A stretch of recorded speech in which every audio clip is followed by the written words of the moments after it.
My name is Katharina Scharf. I'm from Salzburg in Austria, and the following is an introduction to my current research project on women and gender in environmental protection movements in Germany and Austria. For a more detailed presentation, I have chosen a partial aspect for today that is very important for me in my research: women's biographies and how they can best be integrated into environmental history. To begin with, I talk very briefly about the state of research and outline my project, specifically looking at the connection of women and gender. After that, I'll go into detail about a couple of biographical insights. Today I will talk about just a few significant women. This is, of course, only a selection.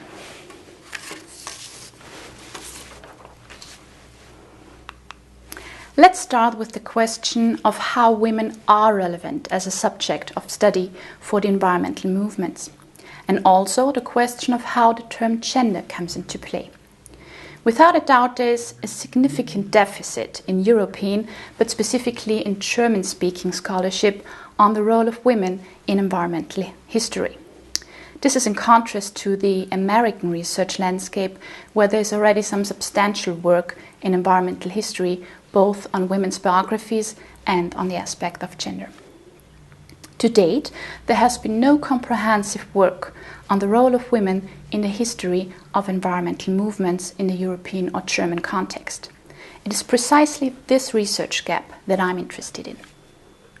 For environmental history, the study is undoubtedly a necessary research that contributes to a full understanding of environmental movements, which up to now has been a male-dominated one.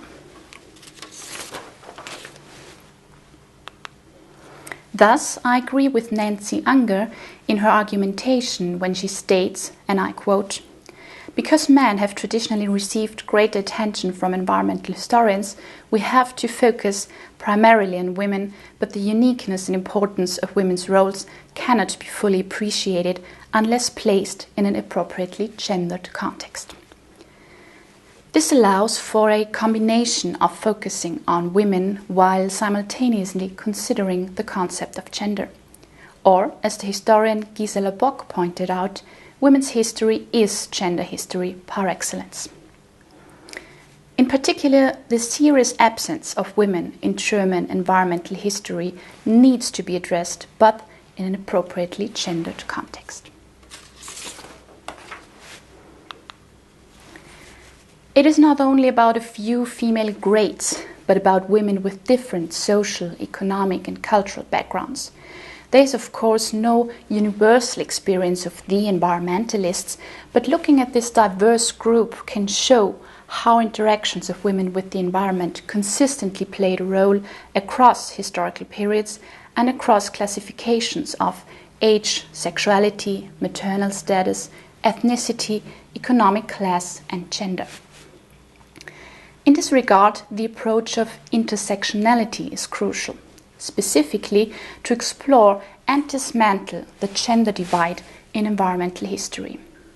So I reflect on these intersections in environmentalists' biographies. Out of this, on the other hand, general social conditions in the European or in the German and Austrian context become apparent. So what does that tell us about the society, whether or how women advocate the environment as activists?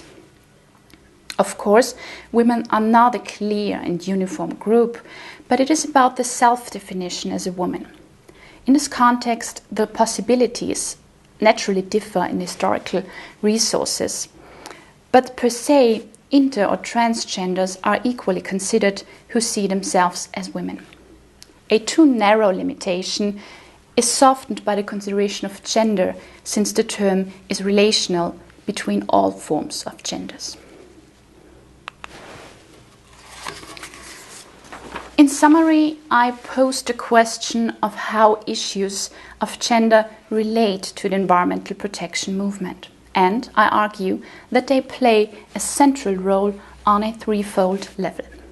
First, gender influenced the ways the environment or non-human nature was viewed and protected. Second, gender determined the fields of action of environmentalists, for example, the supposedly female or feminine welfare in animal protection. And third, markers such as gender, sexuality, class, or education, and their interactions and interdependencies influenced not only women's biographies, but their ideas, their activities, their spheres of influence, and their power in the environmental movements.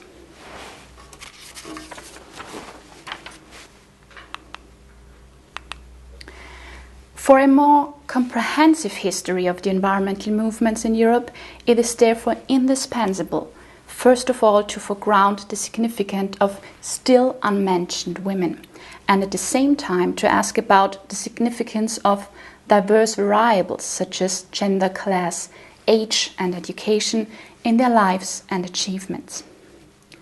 In a women's biography, one can see very well on an individual level the relations of women between each other, between women and men, for example, in family circle, as well as the various networks. Finally, a few words about time and space. I do not want to pretend a clear separation between the early conservation movement of the 19th and the modern environmental movement of the 20th century, but I want to follow a connecting history. After all, many components of the modern environmental movement, such as concern for health and wildlife, first appeared publicly during that period. In a sense, it is also Joachim Radkau who emphasizes the need to look at these early roots of the environmental movements. Therefore, I attempt a long-term perspective in the form of a collective biography of environmental women. The connecting element of this long period of time and the heterogeneous group of women is first and foremost their commitment to non-human nature and environment and the methodological bracket of intersectionality. In this context, certain biographies can also be considered in their bridging function when parts of the old conservation society are united with the modern new social movements. Spatially, the study is based on a trans-regional approach focusing in Austria and southern Germany in a pan-European and international context. In both regions, a very strong nature conservation and heritage protection movement emerged from the 19th century onwards, as well as a green environmental movement in the 20th century. In the European context of this time period, Austria and Germany held a politically and culturally strong position, and they were connected transnationally through people, institutions, and discourses. Now, let's look about specific women. Especially for the early period of conservation, it is challenging to trace women, and in this my research is in its early stages. In this era, there are only fragmentary insights into the participation of women in Austria and Germany. And these are first of all, educated women from higher social classes, which is mainly due to the fact that the search for voices of women workers or peasants needs much more digging. This is still ahead of me, and I hope to achieve exciting results. The basis is a broad collection of sources, including biographical material, writings of the women themselves and about them, press articles and media such as television and oral history interviews. Sophie von Kühnberg. Sophie was born in Styria in 1863 and died in Carinthia in 1937. She came from an old Viennese family and became a writer. She married twice and gave birth to 2 sons. Her first husband, Karl Kleinert, was a newspaper editor. However, she continued to publish under her maiden name. In 1899, she became the president of the association Österreichischer Bund der Vogelfreunde, and to mark the occasion, the Austrian writer Peter Rossecker, paid tribute to her with an article in the Austrian magazine Frauenwerke for women's endeavors. In it, he praised her proper feminine attributes for the protection of animals. Quote, "Just as the president of the Bird Federation is active with warm eloquence, in tireless promotion on all sides for the noble cause, so at other times she wanders through gardens, meadows and forests to see personally, like a mother, after the birds' nests and the needs of their occupants." This Austrian League of Bird Enthusiasts was described as a women's club, although both men and women were members, because noble women and maidens of all social classes joined together to fight against the mass murder of birds in the monarchy. This was about insect-eating singing birds useful for agriculture and forestry. Like many environmental women and activists then and now, Kuhnberg spoke out in favor of women's emancipation. This is an important connection in my research. She argued, quote, "In this advanced century, in this modern time, we women have become independent in every respect and, thank God, are not inferior to men in any field. We have become independent in every field, thus also in the field of animal protection." The protection of birds was closely connected with the issues of nature conservation and heritage protection, and especially with the moral education of children. At this point, another short biographical insight offers the interesting combination of youth education, nature conservation, and animal protection. This combination of education and the teaching of values to young people and the protection of the environment also played a central role later in the environmental movements. Above all, this is also closely related to the ideas of motherhood and the protection of children. Think, for example, of the Mothers Against Nuclear Power. On this point, let's look at Margarete Neidl. She was born in 1892 in Vienna and died in 1974. She was a teacher, a principal, and a poet. We don't know much about her, but she left us writings.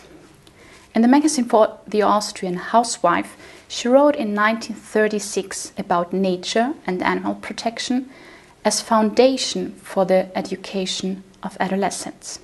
Quote, "Life with nature and in nature has an immensely purifying influence on the still formable young hearts. The love for trees and bushes, for flowers and blossoms, for every living creature has to be awakened in the small child. Austria has such a magnificent landscape. Is it not worth preserving the lovely flowers and trees? Is it not sad that our most beautiful alpine plants had to be protected from extinction by high fines? The youth will create change if they are properly educated."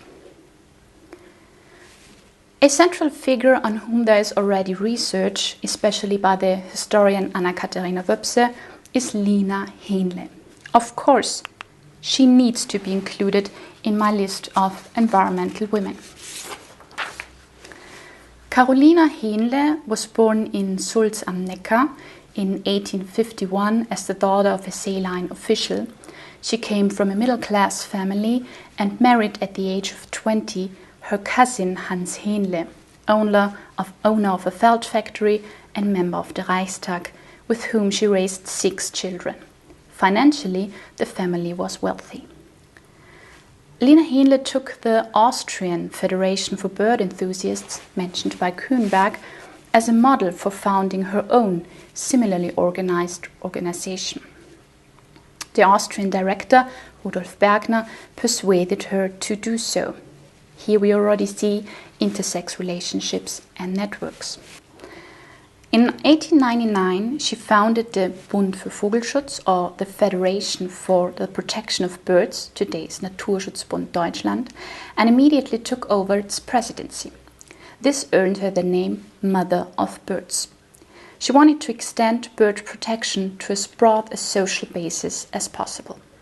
Above all, she was able to use the contacts of her family and her husband for the association. An important achievement of hers was the method of buying pieces of land and thus permanently preserving the bird's habitat using protected areas. She experienced initially supported the Nazi system, but died in 1941. To this day, she is one of the best known female figureheads of nature conservation, especially for bird protection. Lina Heinle integrated into the traditional female image of mother and wife, into which maternal love of animals fitted very well. In doing so, however, she achieved outstanding contributions to animal welfare that have endured to this day. Edith Ebers. Edith was born in Nuremberg in 1894. She was a geologist and a glaciologist with a doctorate from the Institute of Geology at the University of Munich. Amongst other things, she worked for Professor Alwin Seifert at the General Inspectorate for German Roads on issues of nature conservation in alpine road construction. Around 1935, she discovered the Glacier Garden near Weisbach on the German Alpine Road and campaigned for its protection. She then became known as the Glacier Lady. Around 1960, she arranged the protection of the Glacier Cat near Fischbach am Inn during the construction of the highway. So, as a geologist, she brought the consideration of geological natural monuments into the nature conservation discussion. And she was co-founder or main initiator for the foundation of the International Alpine Commission (CIPRA) in 1952. Already in 1942, she urged protect our environment. Quote, "We are aware, however, that the most tremendous environmental change caused by man is the technical transformation of the landscape, which is assuming alarming proportions in our days. Let's ask ourselves, are we really able to cope with these environmental changes? Because to recognize that environment is an entity and have the necessary respect for this fact must be the starting point of all action within the framework of the environment." She mentions, for example, the straightening of rivers, cement, asphalt, flue gases, and sewage, deforestation, drainage, fertilization, and so on, and argues, quote, "It would be absurd and reckless to assume that all this would ultimately pass by without leaving a mark on the great world of animal and plant organisms, our fellow creatures as much as on ourselves." She was an important figure for the protection of natural monuments and the protection of the Alps, and reflected, as quoted, on the relationship between humankind and the environment.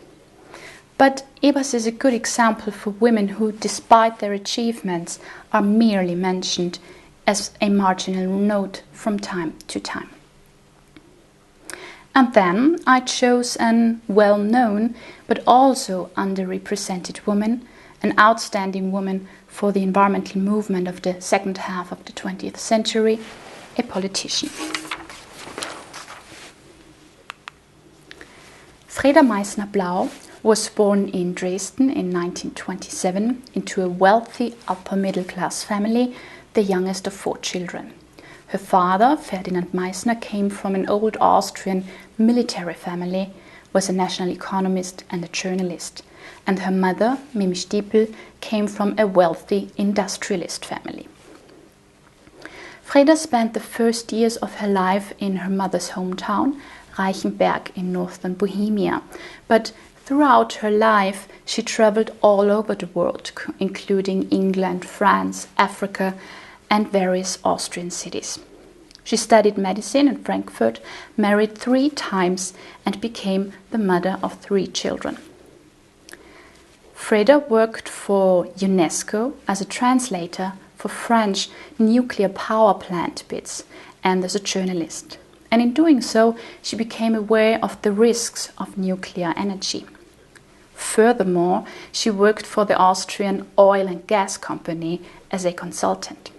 This shows very well the complexities and also the fractures in her biography. In 1970, she married her husband, her third husband, the Social Democratic journalist Paul Blau, with whom she moved to Vienna, and there she joined the Austrian Social Democratic Party. She was involved as an activist in preventing the nuclear power plant at Zwentendorf in 1978 and the Danube hydroelectric power plant at Hainburg in 1984. Then she became known as the Green Jeanne d'Arc.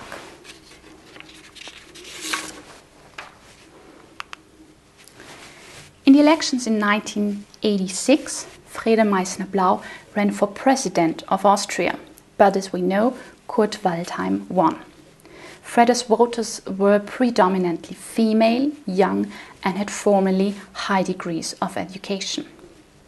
In the same year, she successfully headed the list Die Grüne Alternative, die Liste Freda Meissner-Blau, so the Green Alternative, in the National Council elections. She became the first female chairwoman of a parliamentary group in Austria. That she was the only woman in the Green parliamentary group she felt as the greatest defeat of these early days. Looking back, she emphasized in 2013, putting feminism and ecology on the agenda. That was my ambition. Disagreements with her colleagues about the style and content of green politics led her to break away from the party, and she resigned her mandates as early as 1988. Later she judged, "I am more radical. I would have liked the Greens to be more radical too." But she remained active as an environmentalist and remained known as the Greens' Mother Courage. She died in Vienna in 2015. Finally, another important woman who was one of the founders of the Green parties in the same way and in the same time as Freda Meissner-Blau was the German Petra Kelly. They were also friends. Petra Kelly absolutely belongs in this rank of women in the environmental movements.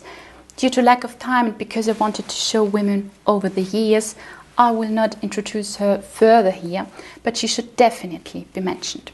She was a charismatic and very important figure in the environmental movement. She was also highly controversial, bringing her eco-feminist thinking and feminine spirituality and emotionality into the discussions. As you can see, these are of course highly educated, married, white women from higher social classes. First of all, this only says something about the women who had the chance to be heard, which is evident in historical sources. But of course it already shows central aspects. Especially in the early conservation movement, the ideas of a nurturing maternal femininity were suitable for the protection of nature on a small scale and of animals.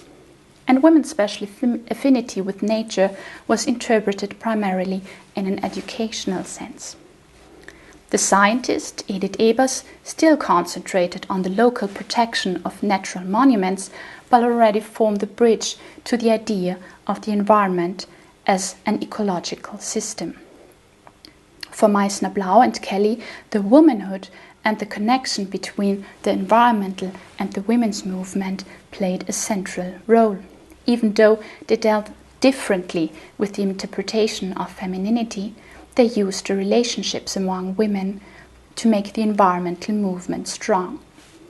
Here, the entanglements of social background, education, and gender are already evident, but more research on this is definitely needed to come to a full understanding of environmental movements and the role of women in environmental history. Everything else remains to be seen.